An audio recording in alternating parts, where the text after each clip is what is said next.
process of the union budget is to give an account of expenditure for the country over the next year. But in India, the whole process and the day of the budget, the speech, is much more than just an accounting exercise. It's also, in a sense, an opportunity for political messaging, for the government of the day to talk about their achievements and set up a vision for what they plan to do next.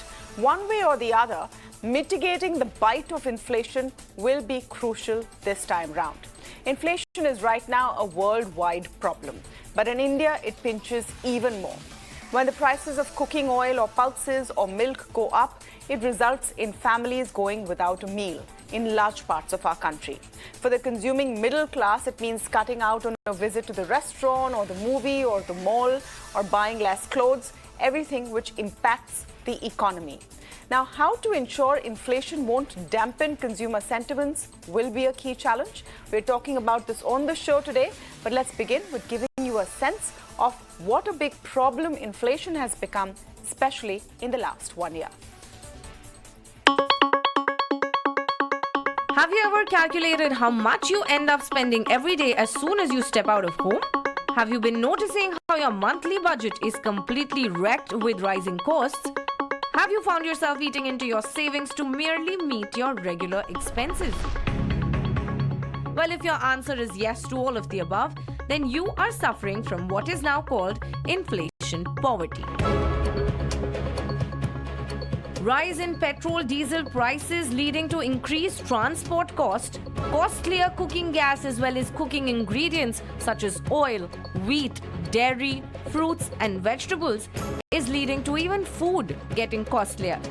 Then of course some leisure activities, going for a movie, dinner, taking a flight, traveling, the pocket pinch is severe. Well, new year but old story. If one word was to define 2022 for the middle class Indians, it will be the M word, mehengai. Well, rising prices for this often termed as aspirational class is the biggest pain point and hence is the cornerstone of Budget 2023 expectations. But just to put things into perspective, let's do some number crunching for you to see the rise in prices from Budget 2022 to Budget 2023. Well, statistically speaking, the key consumer inflation number has come down from the peak of over 7% to 5.72% in December, but this consumer price inflation number does not reflect all that the average middle class Indian spends on. Expenses like entertainment, dining out, transportation do not get fully factored in. Now, when you look at individual items, it is clear that we are spending much more than a year ago.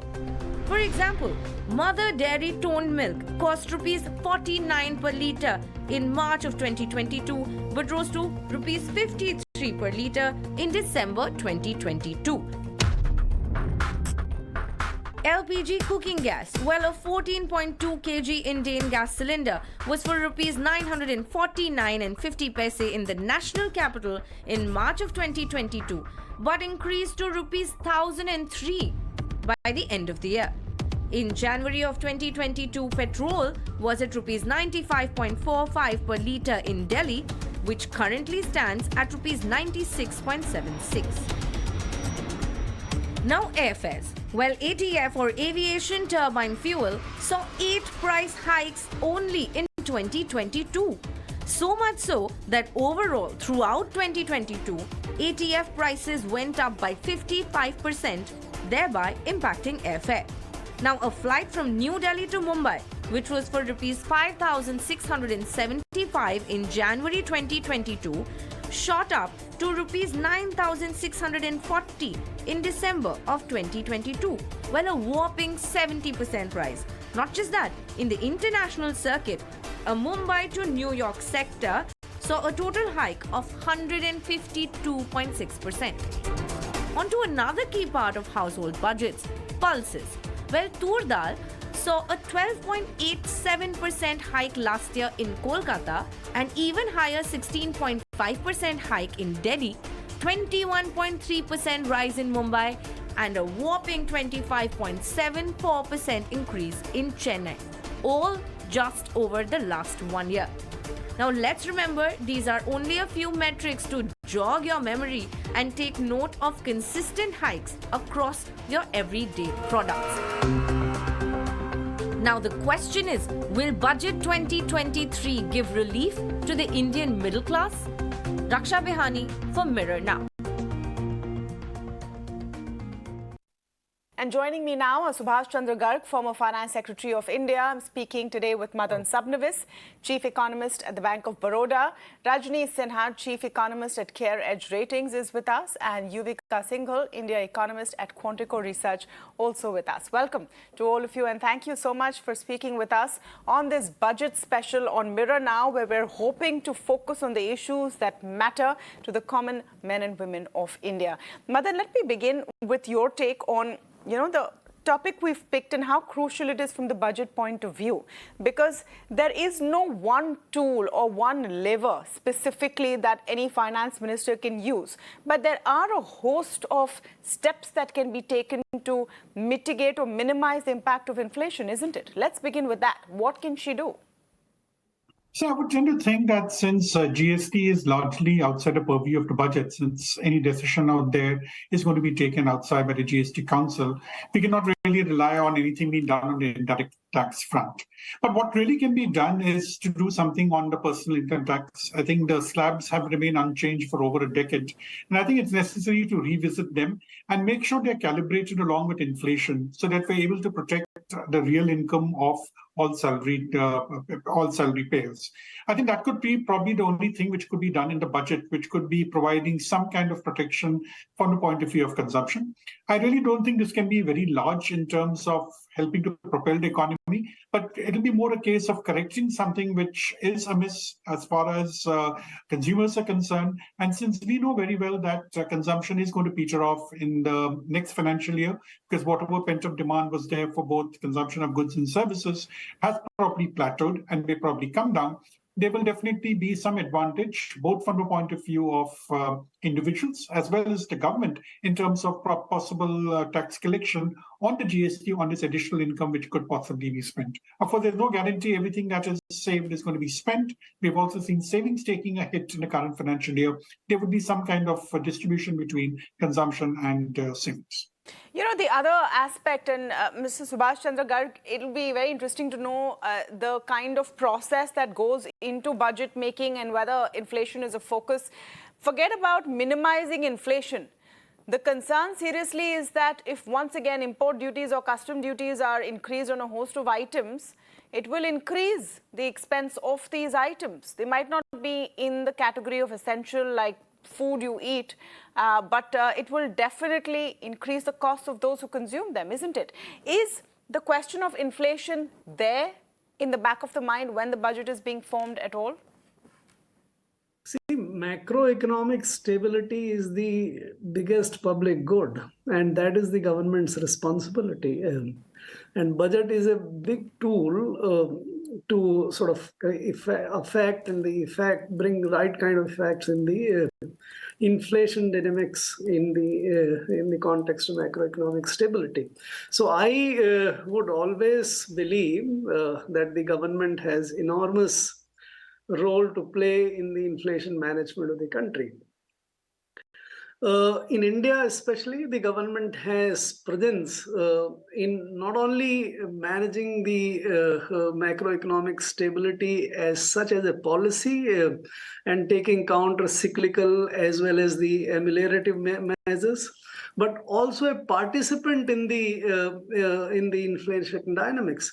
Government produces lots of goods and services through their public sector enterprises, government enterprises, let us say transportations in the state, the buses, also the steels and many other kind of things. So, and then you distribute food, big programs are taken. So there is a very large role which the government has played.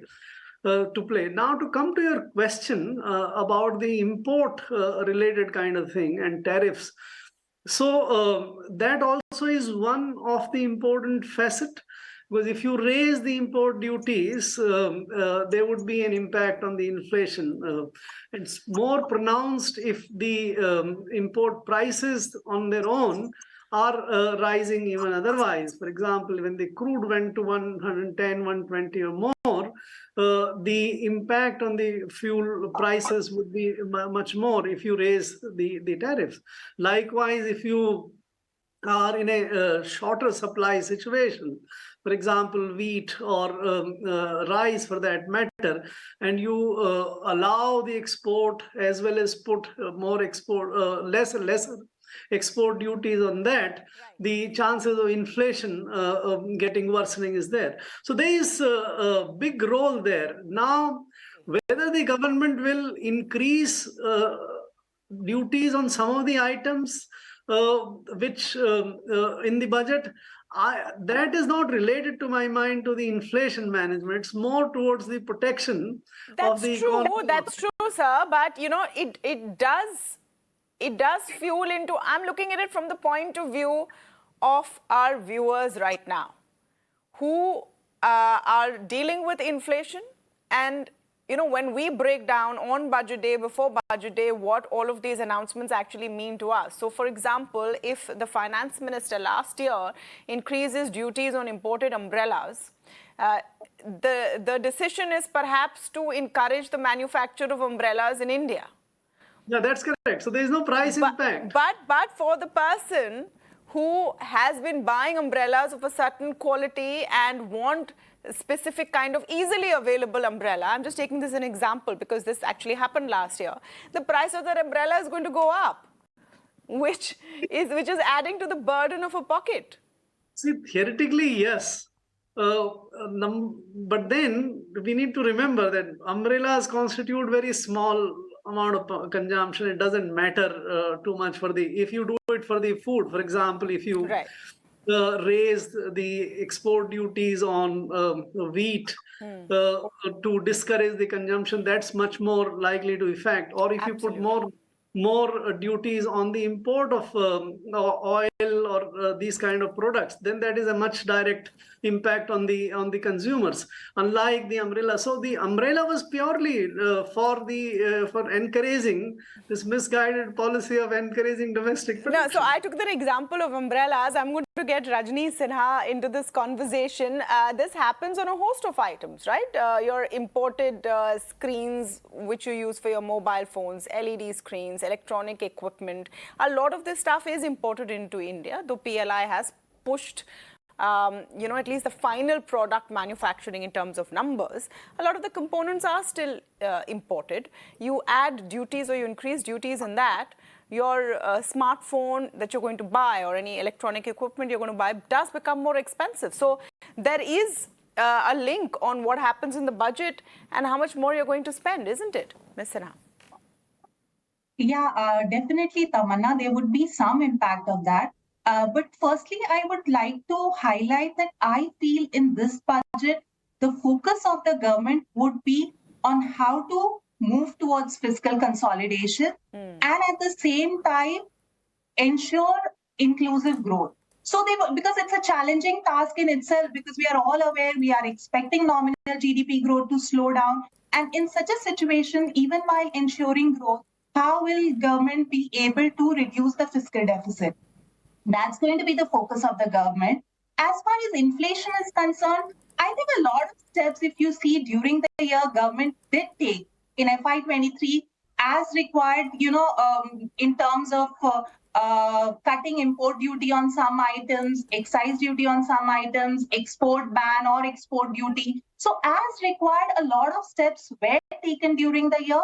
And I feel that going forward, if it is required, government will do it during the year and not necessarily in the budget, because I feel that inflation slowly is going to moderate.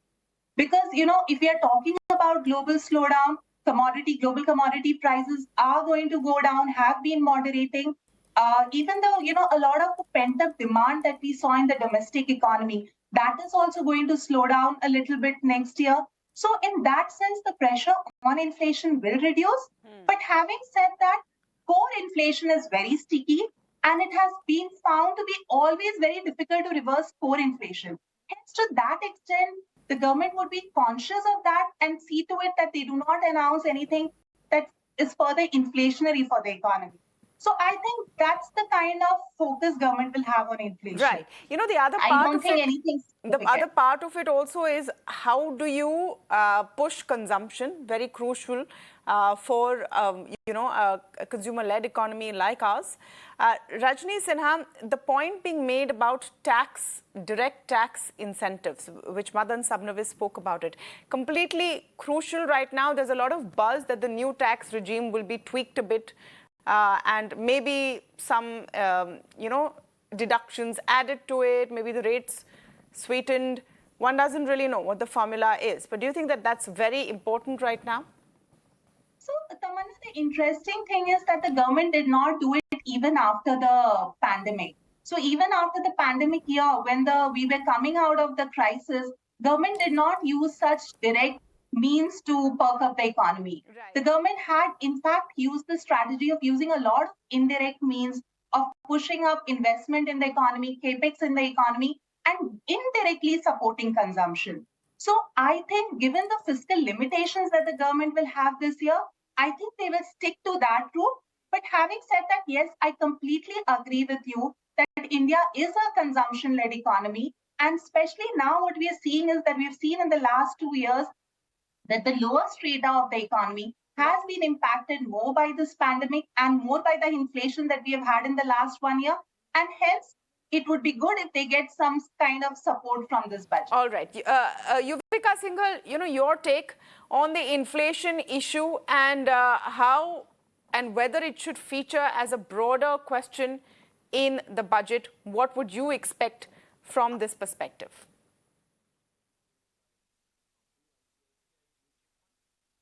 Tamanna, honestly speaking, inflation is one subject which touches the lives of every person in the economy. Every stakeholder, it's something which pinches from the poorest of the poor and the richest of the rich. And not finding a mention or, not finding it in the thought process of the government when they are constructing the budget is very hard to imagine. So yes, at the back of the mind, the government has inflation, the levels of inflation, how has it been hitting the masses, definitely when it's constructing the budget. Now, how can we assuage the impact of inflation while obviously there is scope for the government to dole out measures outside the budget? But since we are focused on the budget, I think one key measure that the government can take is to reduce the excise duty on fuel products. If we compare the current level of excise duties, they still remain somewhat higher than the levels that we have seen in the pre-pandemic level. And any kind of reduction or reprieve on fuel prices has a mass impact on everybody. And not to forget, it's not just inflation assuaging in its direct impact, but it also has second-order impacts since it tends to lower the cost of transportation and logistics. Also, you spoke about the new tax regime that the government had introduced. Now, I'm no tax expert, but we also know from various sources that this new tax regime hasn't really taken off. Now, it's time that the government, instead of wanting to look at exemptions and they want to steer away from the older regime to a newer regime, and they need to sweeten that regime so that what essentially happens as a consumer, I get a better deal such that my taxable income is reduced in a manner that is indirectly, again, a hedge against inflation. So I think these two factors will probably somewhere weigh more materially on the government, and more so the new tax regime, how to make it so sweet a deal that the consumers actually opt for it, and that also plays as a role to hedge against inflation. The other question, of course, taxation will have to be tweaked to give any kind of real benefit to the average Indian. I also want to get your sense on the PLI scheme. Yuvika Singhal, again, this question for you, because the PLI scheme has been much touted as our answer, our reprieve to what to do for the economy after the pandemic. While other economies gave out quote-unquote doles, they gave money, literally money to people to spend, we said we're going to set up this PLI scheme, play the long game, encourage manufacturing, will improve jobs, will make things in India which will be cheaper. Do you see the government or this budget doubling down on that?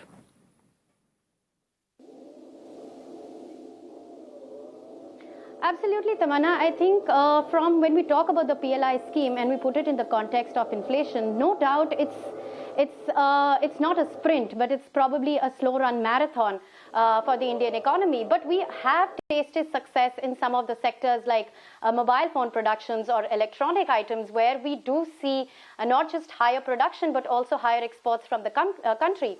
And what it essentially means is that when we are augmenting the productive capacity of the economy, when we are creating more assets, when we are augmenting the supply side, always remember that inflation is nothing but a balance of demand and supply. And any time we push outward the aggregate supply curve, that is when we are augmenting the supply in the economy, there's bound to be a downward pressure on prices. And that's essentially the economic theory behind PLI. And like I said, we have tested success in some of the sectors. It's still in nascent stage. And not to forget that the pandemic did derail the plans of the PLIs for several companies by at least a year and a half. So we got to be patient in this game. And in fact, we do believe that there is scope to enhance the scope of PLI beyond the 13, 14 sunrise sectors that the government has already been working on and announced. Some of the items of mass consumption, say for example, those related to leather or cosmetics or some of the key FMCG products, some of these items, textiles for that matter, could see a much more vigorous inclusion within the PLI scheme in probably in the budget or soon thereafter, because these sectors are the ones which create large-scale employment. They have the capacity to cater to our local domestic consumption demand and as well as cater to the global markets. So augmenting supplies through the PLI as well as enhancement of the scope of PLI does remain something which is of absolute essential or a necessity for the economy. You know, Madan Sabnavis, just on the point of excise duty on fuel, there's already been some cuts. Is there scope for more? Fiscally, is there scope for more? No, definitely there is scope for cutting the excise duty, but I don't think it will happen. And if at all it's going to happen, it will probably happen towards the end of the fiscal year, just before the elections. That's the time when you really make an impact, when you reduce the excise duty. And as of today, we're not even quite sure as to how the crude oil price will behave. There's times when the Brent comes below 80. There's certain other points of time when we go to 85, 86. So I think we need to see how the China factor works out. And in case there's an upheaval in China in the positive direction, we could again see commodity prices going up. So I'm quite sure the government will wait and watch and will have an intervention as and when it's required. Now, this said, I think, Tamanna, I would also like to comment a little bit on the PLI scheme.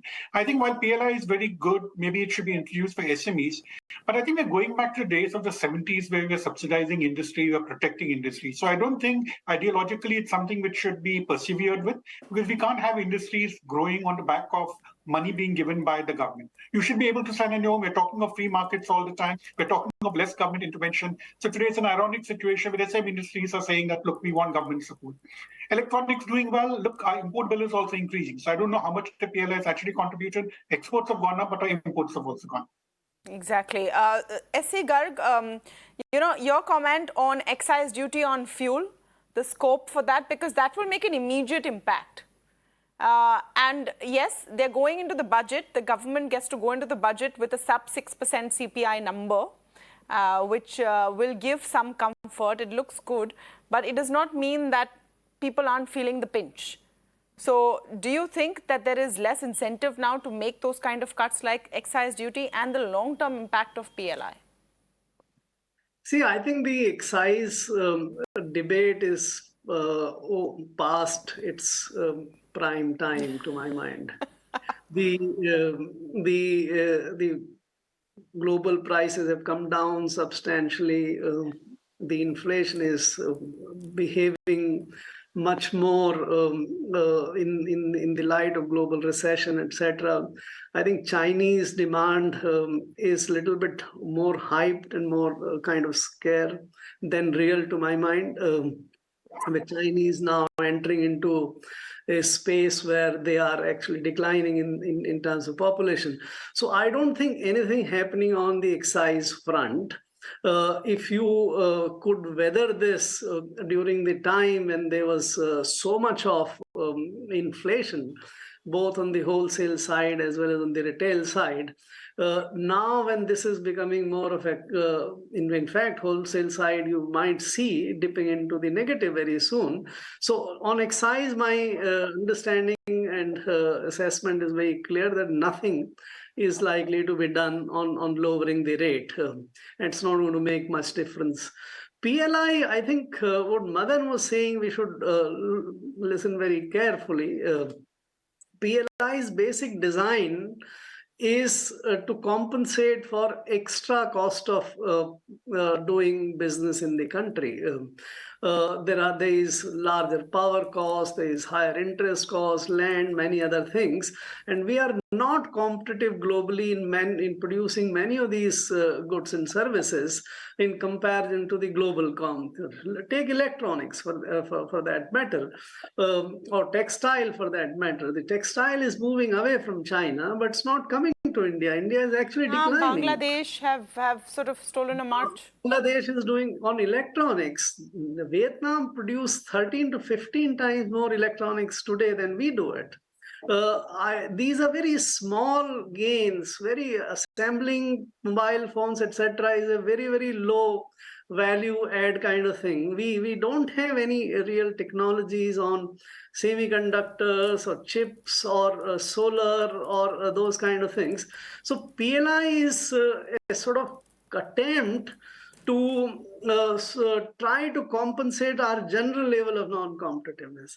And this is exactly doing what Madan was saying, that we are, the government is entering into industries of all types today and making industries is a kind of subordinate to the government, which is not what the maximum governance and minimum government should be.